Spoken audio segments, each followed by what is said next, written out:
Kid Cudi as a random Targaryen.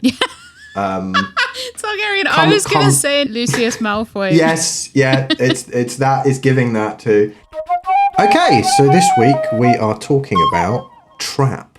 Yeah, which you wanted to talk about, and I am interested to hear what you were bothered by, because I kind of liked it, actually. I loved the trailer of Trap. It's not a good start, is it? Well, it makes me think immediately of, you remember Bruce Almighty? Mm-hmm. Where they had a killer trailer. Oh, and it was just all the jokes. Exactly. They spaffed all the jokes up the wall in the trailer. And you go and see the film, and it's like, oh, I know all of the comedic beats already. Trap isn't exactly that bad, but Trap, it sets up the premise really solidly in the trailer. Well, shall I say the premise for the first half of the film. Yeah, because from the trailer, I thought he had set the trap. Oh. But I guess I just misunderstood. Not at all the case. The deep complexities of the filmmaking of M. Night Shyamalan. I really like the trailer, and I did like the premise of the first half. I like a lot of things about the first half of the film, actually. Mm-hmm. But I'm not usually held up on logic when it comes to a film. I'm usually pretty forgiving with that, I think, as long as it's sort of internally consistent to the world that they've built.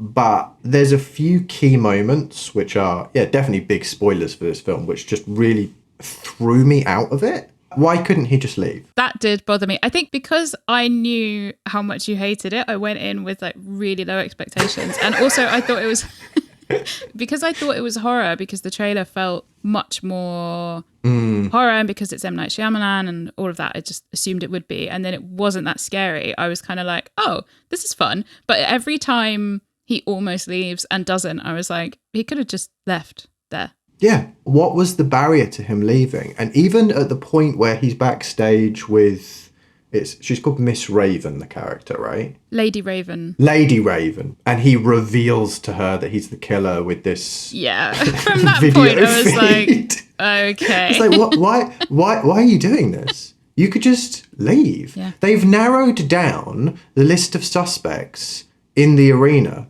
to the thousands still. Yeah. There is a mention of that maybe the person has a tattoo, which he does have, but that being the only potentially identifying feature, what, they're going to arrest him on the basis of that? For me, it was the opposite. There are so many opportunities to catch him. There's so many opportunities to catch him, but in catching him, what are they catching? Like, how do they know it's him? Like, they know this guy is going to be at the concert. Mm-hmm. But what incriminating evidence does he have? Like, he has his phone, which has that video feed of the guy who's been kidnapped. What, he's going to unlock his phone and show it to them? I mean, I guess they would take his phone. Can they do that? Yeah, but again, why are they seizing this guy's phone? Yeah. Like, what do they have on him? He could have just spent a nice evening with his daughter and then gone home with the crowd. Yeah. This is what really annoyed me about, the first half of the film. The second half of the film is a whole other story. But the first half of the film, with them not leaving and him being so worried about leaving and worried about being caught, I don't understand what they're catching. Because yes, he's the killer. Yes, he's the butcher. But it's not like he's got blood all over his hands. That would have been more interesting. What if he's got something incriminating on him that would tie him to these murders beyond maybe this tattoo? I think they mentioned at one point, maybe he's black, maybe he's white. Is that right? They just know that he's above average height. That's it. Exactly. Which they then make a point of making sure that he is shot in that way. Yeah. That's true. He does look very tall. I mean, I know he's a tall guy, but he looks taller in this than anything I've seen him in before. When there's the space to crawl down into the backstage bit and he's trying to get his daughter to go. The most psychotic thing ever to say to his daughter. She's like, what are you talking about? I was like, why are you not just go? She's old enough. It would be slightly traumatic for her, of course, if her dad just didn't come back. Yeah. But he could text her and be like, hey, I got taken outside by the police. They won't let me back in. Meet me by the car. One of my biggest frustrations with this film is that there's a good film in there. And that's what I'm saying about the trailer. That's what I'm saying about the first half of the film. There is a good film in here. I don't even mind Lady Raven as a pop star on the stage in the first half. There's probably a bit too much music. I don't mind it. Yeah, it was fine. It's not something that actively annoys me. She actively annoys me in the second half of the film, where she's playing detective. Wait, before I get on to that, I did love the daughter's reaction when he says something about going down into the... And she's just like, you're being weird. Yeah, she's like, what the fuck are you talking about? Yeah. No, that was good. She was great. Riley was really good. She was believable. Yeah, she was. She was. It's a human reaction. It was a human reaction, and it was a teenage reaction as well, which I thought from the beginning with the whole like crispy thing wasn't going to happen. I thought that it was going to go in this like, oh, it's an adult writing a teenager, but actually I felt like she was written as a teenager. No, I liked her. I liked the way she was written. I like the actress. As I say, I like Lady Raven in the first half as well. And before we move on from the first half as well, one of the most bizarre things about the first half was Kid Cudi's cameo. Yeah, that was weird. I thought you were going to say, because my first note on this was, why is James telling Josh Hartnett everything that he needs to know? Jamie, the guy with the t-shirts. He's like...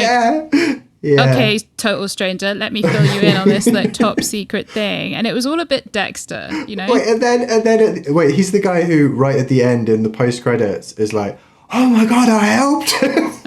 Wait, there's a post credits? Yeah. There's a post credits where he's watching it on the news. Oh my god. It's so funny. It's very good. Sorry, Kid... Oh, wait, no, go on. No, you go. I was just going to say, Kid Cudi as a random Targaryen.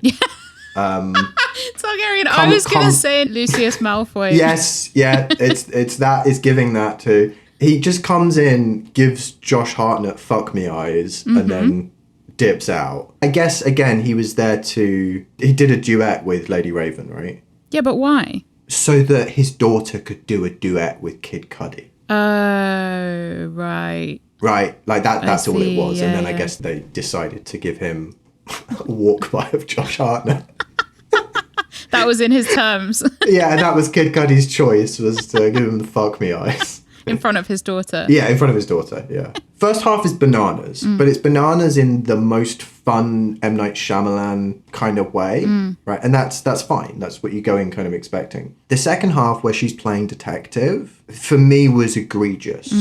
Because I didn't expect them to ever get out of the arena. No, I didn't either. And I hoped that they wouldn't. I hoped that was the film. Yeah, because you lose that tension. Exactly. And you move on to this weird sort of detective thing, which gets really all over the place really quickly, where she's locking herself in the bathroom and going on a live. And at that point, he would just break the door down. I was like, why is he... 100%. He is such an enigma of a character in that he's never really reading as one of the two kinds of serial killer that you get in movies. He's always somewhere in between. So like one end of serial killers that you get in movies is basically fantastical, otherworldly almost.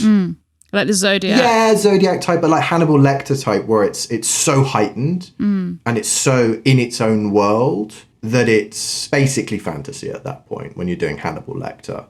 Versus, have you ever seen a film called Henry, Portrait of a Serial Killer? No, I haven't. I think it's one of Michael Rook's first roles. Okay. It's from the late 80s, early 90s. And he plays I think it's based on a real guy. A couple of real guys, these spree killers in, I want to say Chicago. And it's this really dirty, nasty, real feeling serial killer. It's based on stuff that did happen, and it doesn't feel glamorized. It doesn't feel otherworldly. He doesn't feel particularly clever. Yeah. He's not Ted Bundy, Jeffrey Dahmer. He's not... It's just brutal. Yeah, it's just brutal. It's just horrible. It's just nasty. And so that's the sort of like really real kind of killer. Josh Hartnett is some mess in between of tropes from different things that M. Night Shyamalan sort of like mashed together. He doesn't read as anything distinct, and that's not his fault. The OCD is mentioned and then we see it, but there's nothing OCD before that. No, he doesn't read as that at all. It's just like, that's a thing I've heard in a serial killer documentary, so I'll throw it in, right? There could have been so much more of that. There could have been that when they first arrive. You know, they drive up and she's late. And she's like, come on, we need to go. And he's like, wait, the car's not straight. Drives in again. That's all you need. And then you know he's OCD. Yeah, but you just made this film 10 times better. And you shouldn't be able to do that. There's so much money. How much did this cost? Oh, like 50... Oh, wait, no, that was Nosferatu. I was looking up Nosferatu earlier. So this cost... Okay, that's actually pretty meager for this sort of film. It cost $30 million to make. That's a lot of fucking money. for you to just correct it with one shot.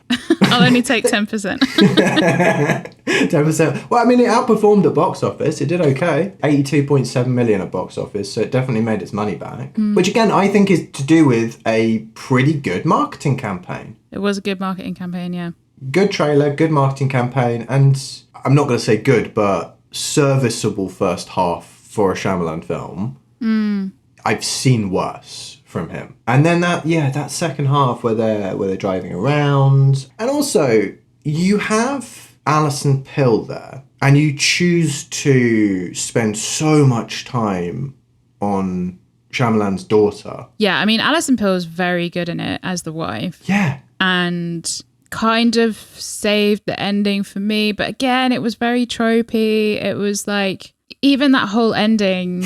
With the pie. I was a bit like, oh, okay. Like that now this is happening. And especially the bit that really got me for the end, when he bends down to pick up the bike. Oh. There is no fucking way on earth that these police officers, this SWAT team, this FBI agent is going to let him touch anything, let alone a bike. Infuriating moment right at the end there. So he eats the fucking pie, right? Didn't see that one coming. So he's this mixture of inept and hyper competent at the same time when it services the film. You have what is quite an impressive feat given the budget, how many actors they had, the space they had. I totally agree with you. I thought it was all going to be in the stadium, and that was really interesting. Yeah. You burst that bubble, and then it's this cat and mouse thing and a power play. And there are moments where it comes through where it's really interesting, like where he just has his finger on her shoulder, and that's super powerful.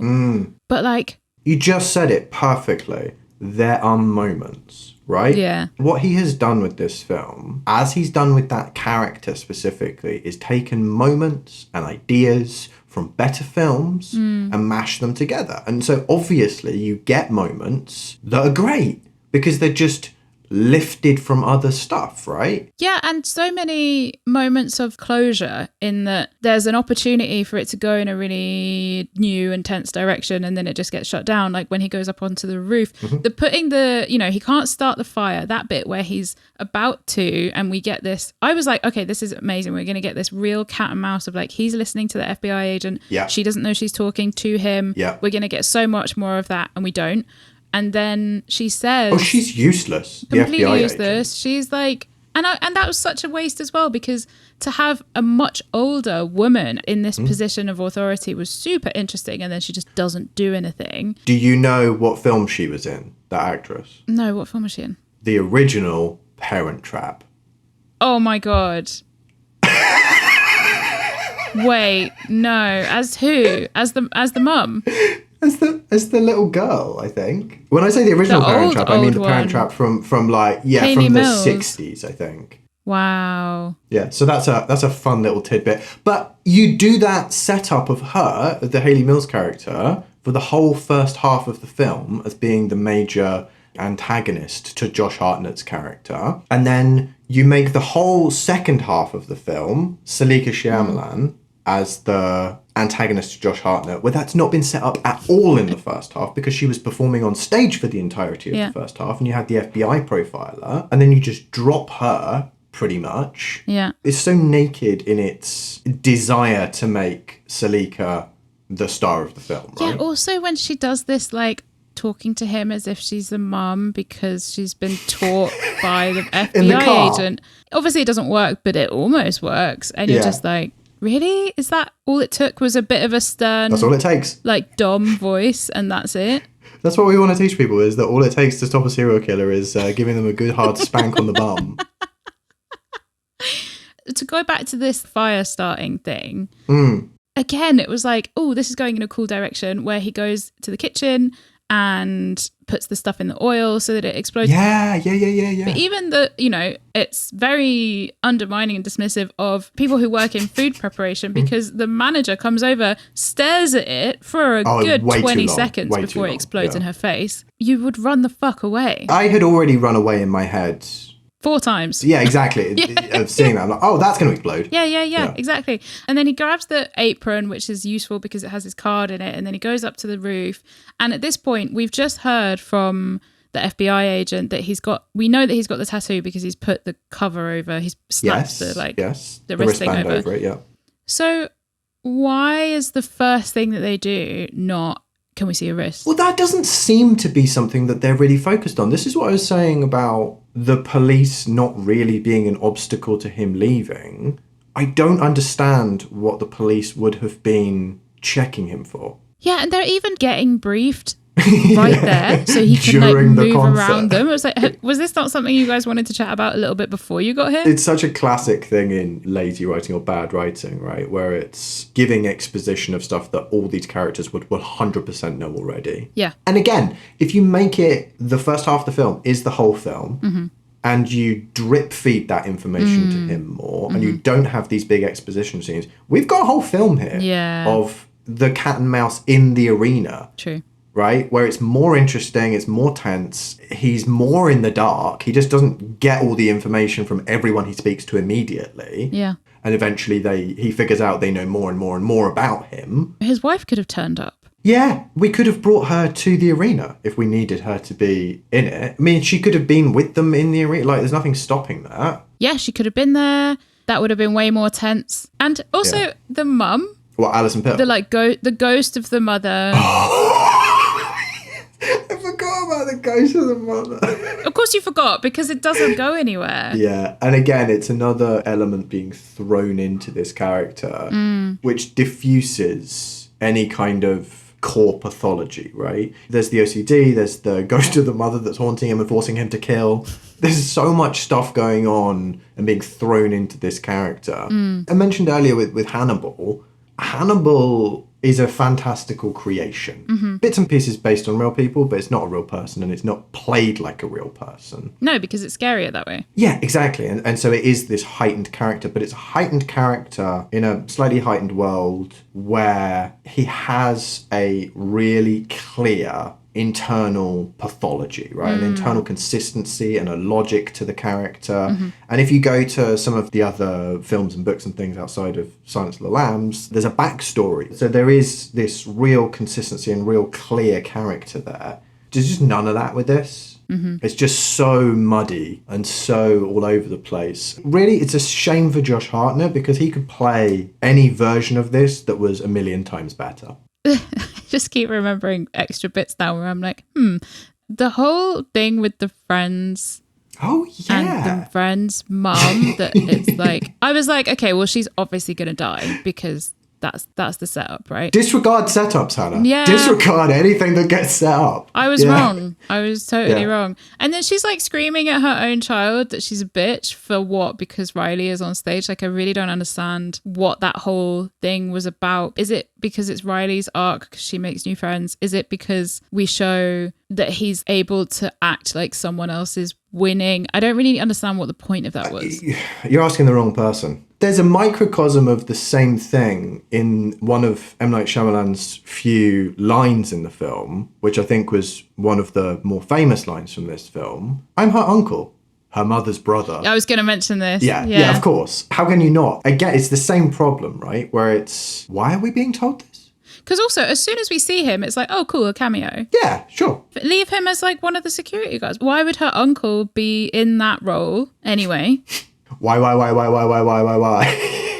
Why does the woman backstage go, yeah, sure, you could just scoot out. Don't worry about it. And again, I don't know if this is a good thing or a bad thing that he sets up the whole, does he say she's got leukemia? Yeah. They set that up and then you expect that someone's going to mention, oh, how's the leukemia? Not, like that, but someone's going to mention it and the daughter will be... Wait, what? Exactly. You expect that moment and that will out him in some way that he's lying. I don't know if it's a good thing or a bad thing that they didn't do that. It could be a good thing in that it subverts our expectations of that setup.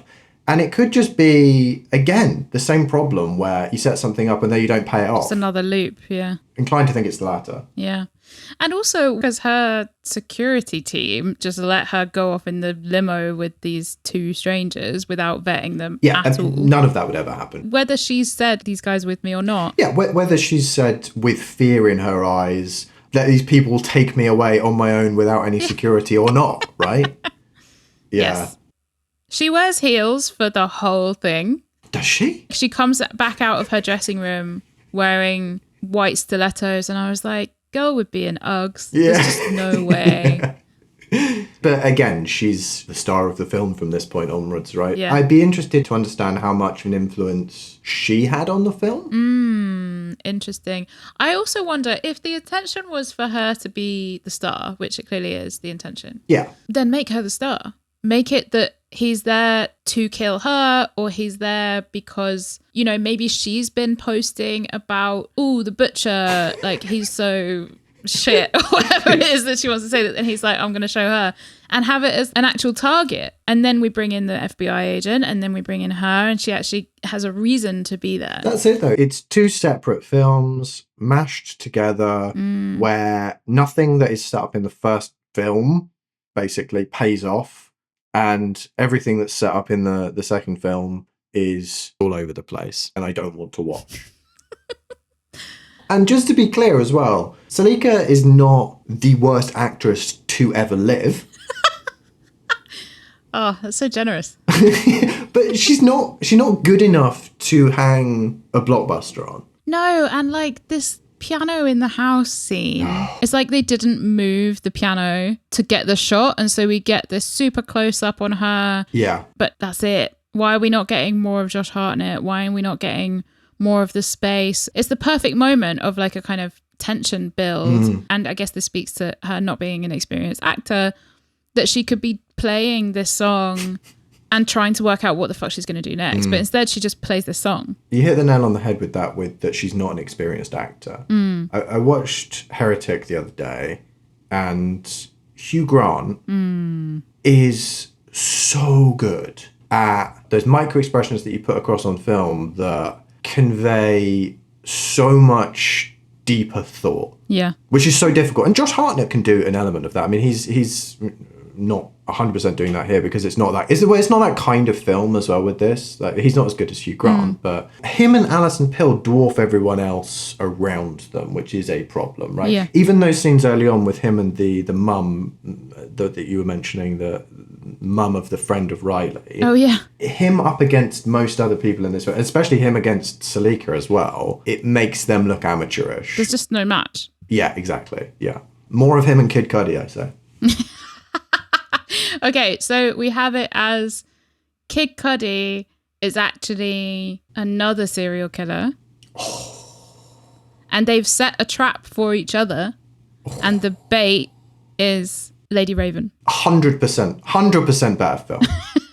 Any iteration of this where you stay in the arena and the trap is...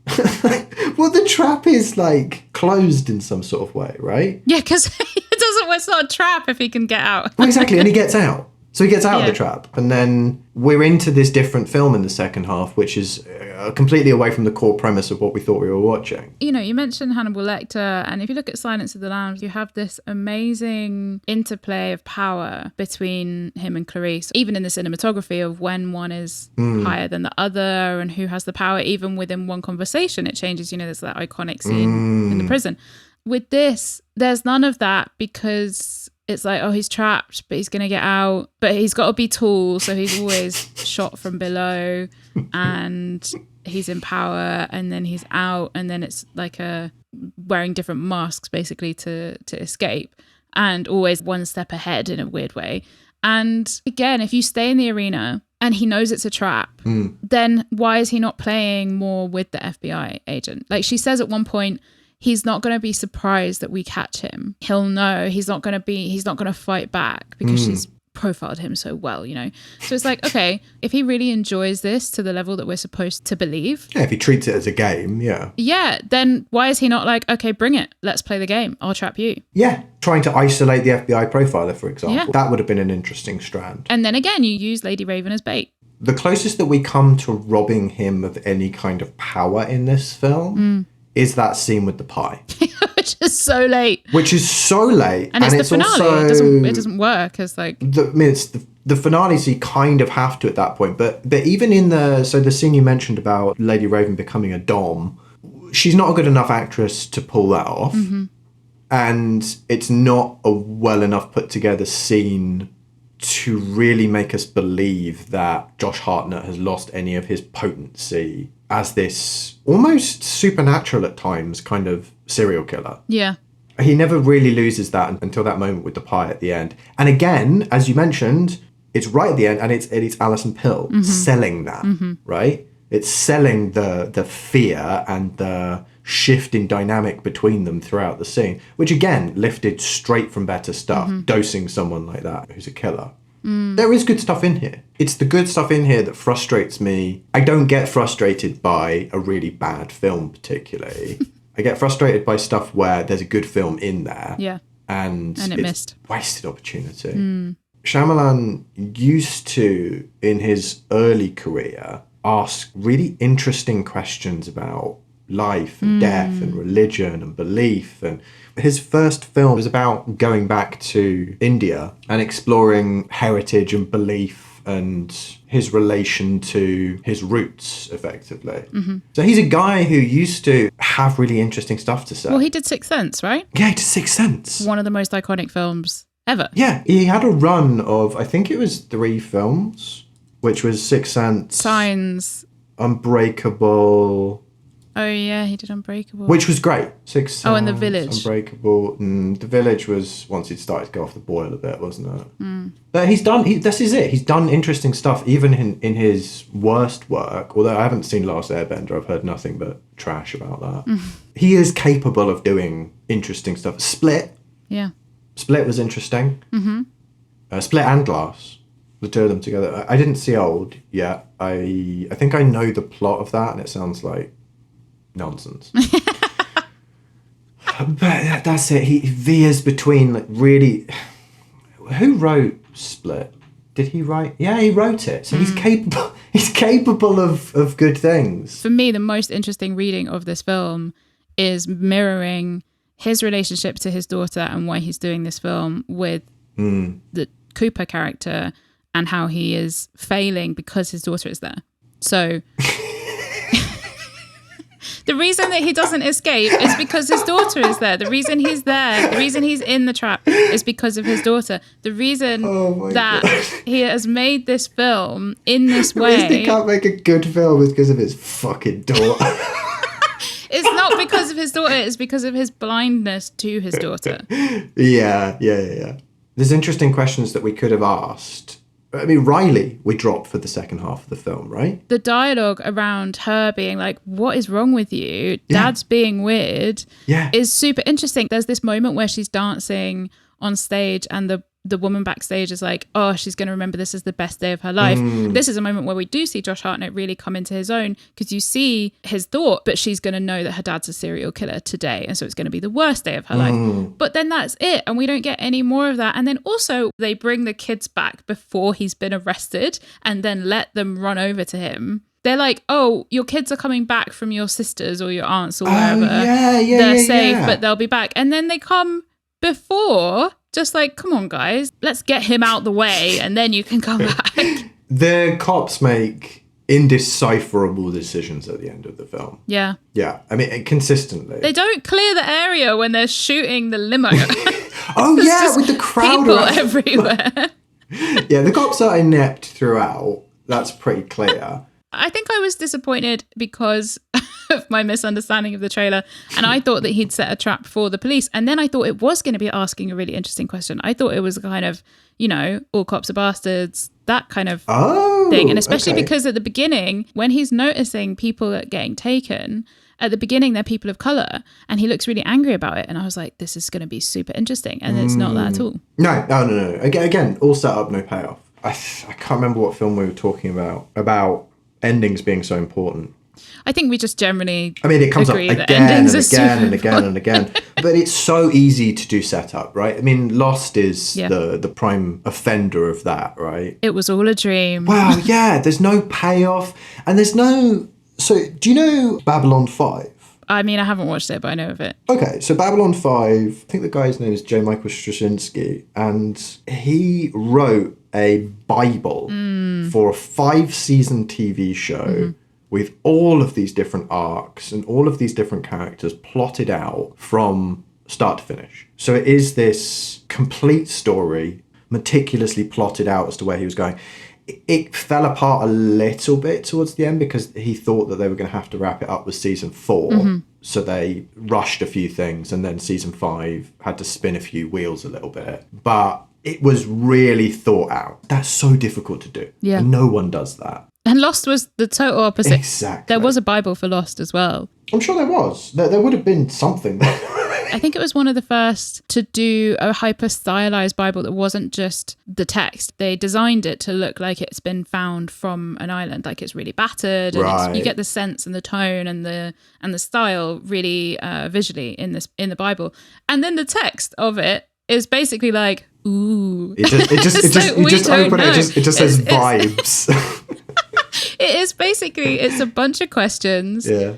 And it's some characters, and they're like, could be this. Guess you'll have to find out. And the fact that they managed to sell that is incredible. Yeah, I've not seen all of Lost, but... No, who has time for that? There is good stuff in there. I've seen bits and pieces of it, and there's good stuff in there. There's good actors in there. There's good bits and pieces of it.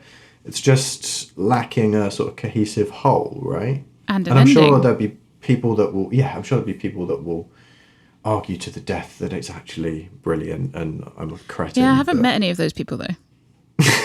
They exist online. And obviously the question is, how many degrees of Nick Holt? This was a pretty quick one for me. Oh, I haven't looked. You haven't looked? Let's see. I say it's a quick one because there's not many people that I felt like you could easily go through other than Josh Hartnett and Hayley Mills. Yeah. I mean, maybe you could go through Alison Pill. She's done lots of bits and pieces. So you got it in how many?